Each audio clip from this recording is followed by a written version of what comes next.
لیکن آج ایک بڑا انٹرسٹنگ آرٹیکل چھاپا ہے انصار عباسی صاحب نے. اس میں انہوں نے جنرل عاصم منیر کی تعیناتی کا حوالہ دیتے ہوئے ایک تو یہ بتایا کہ ان کے پاس یہ خبر پہلے سے موجود تھی، اور وہ خبر اس لیے ان کے پاس تھی کہ نواز شریف اور شہباز شریف نے یہ فیصلہ کر لیا تھا کہ عاصم منیر صاحب کو ہی چیف لگایا جائے گا، اور یہ فیصلہ سینیئرٹی کی بنیاد پر تھا. اور یہ جو موقف تھا کچھ لوگوں کا کہ عاصم منیر صاحب ریٹائر ہو چکے ہیں اور وہ شاید کوالیفائی نہیں کرتے، یہ غلط تھا. اور یہ اس بات کی تصدیق بھی ہوئی، کیونکہ جو پاکستان آرمی کا طریقہ کار ہے، جب کوئی فیصلہ کر لیا جاتا ہے کہ فلاں آدمی 4 اسٹار جنرل ہوگا، تو پھر اس کی ریٹائرمنٹ کی ایج میٹر نہیں کرتی. اگر وہ فیصلہ ہو جاتا ہے تو وہ خود بخود ارریلیونٹ ہو جاتی ہے. لیکن بہت سارے لوگ جو ہے، جن میں خواجہ آصف بھی شامل ہیں، مریم اورنگزیب بھی شامل ہیں، اس وقت جو انہوں نے بات کہی تھی، تو انصار عباسی صاحب کہتے ہیں کہ وہ ان کے لیے بڑی حیرت کی بات تھی. لیکن آج انہوں نے اس سارے واقعے کا ذکر کیوں کیا؟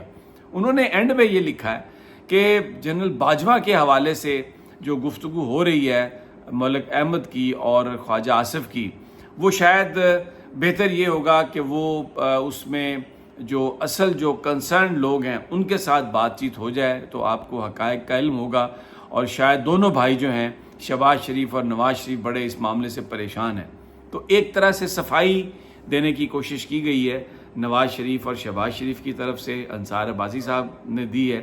اور اس کے ساتھ ہی یہ کہا ہے کہ یہ جو اس طرح کی اسپیکولیشن ہے وہ کرنے کی بجائے اگر یہ آپس میں بات کر لی جائے بیٹھ کے، تو یہ معاملہ جو ہے یہ بہتر ہو جائے گا. اور اس کو انہوں نے تشبیہ دی ہے کہ شاید ایسا لگتا ہے کہ کوئی تھرڈ پارٹی جو ہے وہ تعلقات خراب کرنے کی کوشش کر رہی ہے.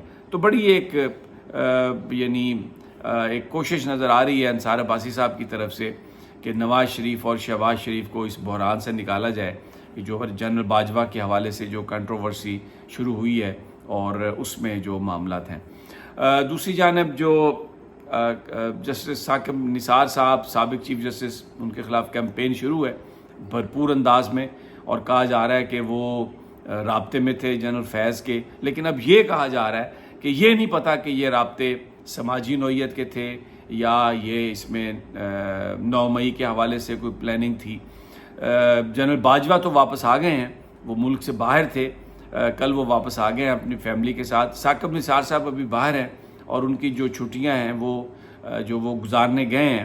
ویسے تو وہ ریٹائرڈ ہیں، لیکن ان دنوں وہ اپنی فیملی کے ہمراہ باہر ہیں. تو وہ سپٹمبر کے 2nd ویک میں ان کی آمد متوقع ہے. لیکن ان کے دوست ان سے یہی کہہ رہے ہیں کہ آپ اگر ابھی نہ آئیں تو بہتر ہوگا.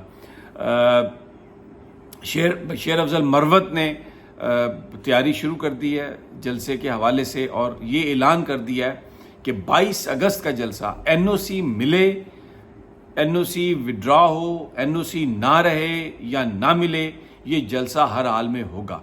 اور دوسری جانب جو اسٹوڈنٹس ہیں ان کی بھی جو اطلاعات ہیں وہ بھی یہی آ رہی ہیں کہ کیونکہ آج کل چھٹیاں ہیں، لیکن جہاں جہاں اسٹوڈنٹس ہیں جن کلاسوں کے بھی ایک چھوٹے پیمانے پر احتجاج جو ہے وہ روزانہ کی بنیاد پر شروع ہے.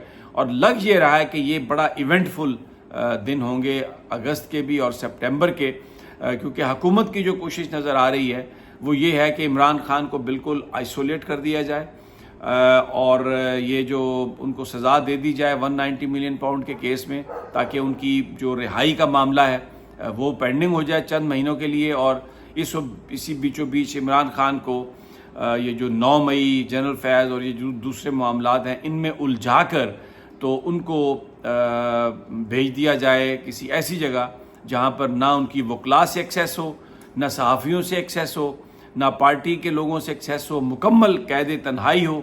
اور پھر اور اس میں پارٹی افیئرز کو چلانے میں ڈیفینیٹلی پھر پارٹی کو مشکلات ہوں گی، اور عمران خان کے نرو توڑنے کے لیے، ان کے اعصابی طور پر ان کو کمزور کرنے کے لیے اور یہ تاثر دینے کے لیے کہ کسی طرح کا کوئی بھی ان کا مستقبل نہیں ہے، ان کو یہ اطلاعات ہیں کہ کسی بالکل آئسولیٹڈ جگہ پر انہیں منتقل کر دیا جائے گا. تو انشاءاللہ اگلی ویڈیو میں پھر مزید خبروں کے ساتھ ملاقات ہوتی ہے. تب تک اجازت، اللہ نگہبان.